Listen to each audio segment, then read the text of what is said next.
எஸ்ஐஆரை ஏன் எதிர்க்கிறோம்? வீடியோ வெளியிட்டு முதலமைச்சர் விளக்கம். தேர்தல் ஆணையத்தோட கூட்டு சேர்ந்து வாக்காளர் பட்டியலில் பாஜக எப்படியெல்லாம் மோசடி பண்ணியிருக்குன்னு மக்களவை எதிர்க்கட்சி தலைவர் ராகுல் காந்தி அவர்கள் விளக்கியிருக்கிறார். நாமளும் எஸ்ஐஆர் அறிவித்தப்பவே இது சதின்னு உணர்ந்து எதிர்த்தோம். தேர்தலுக்கு சில மாதங்களே உள்ள நிலையில் அவசரமாக எஸ்ஐஆர் பணி மேற்கொள்வது சரியாக இருக்காது.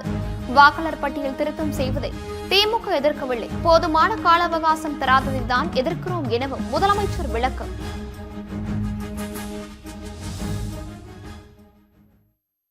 சரியான உண்மையான வாக்காளர் பட்டியல் தான் நியாயமான தேர்தலுக்கு அடிப்படை. எனவே வாக்காளர் பட்டியல் திருத்தம் செய்யப்படுறத நாம் எதிர்க்கலை. ஆனால் போதுமான கால அவகாசம் தராமல் எலெக்ஷனுக்கு சில மாதங்களே இருக்கிற நிலையில் இதை அவசரமாக செய்கிறது சரியாக இருக்காது என்பது தான் நம்முடைய நிலைப்பாடு. தமிழ்நாட்டில் உள்ள 12,753 ரேஷன் கடைகளில் கோதுமை இல்லை என்று செய்திகள் வருகின்றன என இபிஎஸ் குற்றச்சாட்டு. ரேஷன் கடைகளுக்கு உடனடியாக கோதுமை சென்று சேர்வதை உறுதி செய்யுமாறு தமிழ்நாடு அரசுக்கு வலியுறுத்தல்.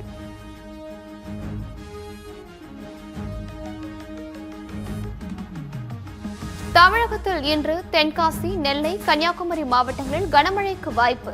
வானிலை ஆய்வு மையம் தகவல்.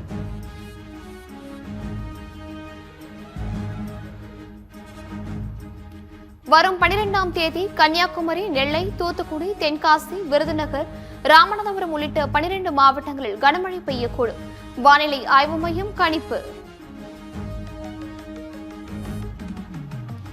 தமிழகத்தில் மருத்துவமனைகள், மருத்துவ நிறுவனங்கள் ஆகியவை கட்டாயம் பதிவு செய்யப்பட்டிருக்க வேண்டும். பதிவு செய்யாத மருத்துவமனைகள் மீது கடும் நடவடிக்கை எடுக்கப்படும் என தமிழ்நாடு அரசு எச்சரிக்கை.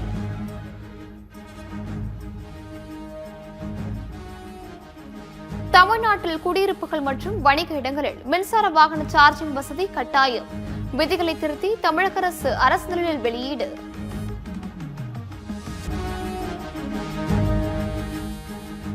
வார விடுமுறை நாளான இன்று உதகையில் உள்ள தொட்டபெட்டா மலைச்சிகரத்தில் குவிந்து சுற்றுலா பயணிகள் மலைச்சிகரத்தில் இருந்து உதகை நகரின் இயற்கை காட்சிகளையும் ஏரிக்குளம் போன்றவற்றையும் கண்டு களித்தனர். வாக்கு திருட்டை மூடி மறைக்கவே எஸ்ஐஆர் கொண்டுவரப்பட்டுள்ளது.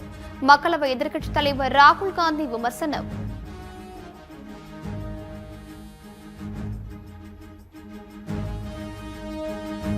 ஆர்ஜேடி தலைவர் தேஜஸ்வி யாதவுக்கு முதலமைச்சர் பிறந்தநாள் வாழ்த்து. பீகாரில் புத்துணர்வு பெற்றுள்ள சமூக நீதி இயக்கத்தின் உந்து சக்தியாக தேஜஸ்வி இருக்கிறார் என்றும் புகழாரம்.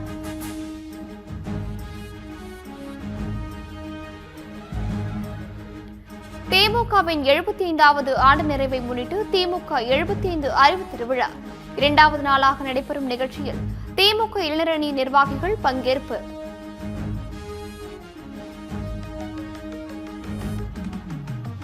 இளவரசர் போல என்றும் இருந்ததில்லை, எளிமையான முறையில் வாழ்ந்து வருகிறேன். முன்னாள் அமைச்சர் செங்கோட்டையன் பேட்டி.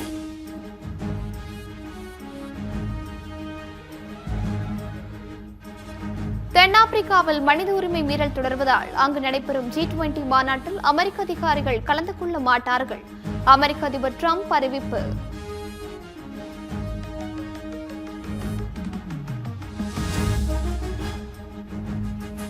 பிரேசிலை தாக்கிய சூறாவளியில் சிக்கி 5 பேர் உயிரிழப்பு, 432 பேர் காயம்.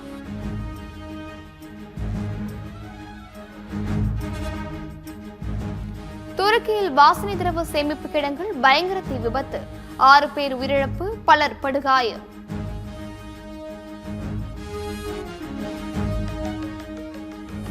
அமெரிக்காவின் புளோரிடா மாகாணத்தில் போலீசார் துரத்திய போது கேளிக்கை விடுதிக்குள் புகுந்த கார், 4 பேர் உயிரிழப்பு.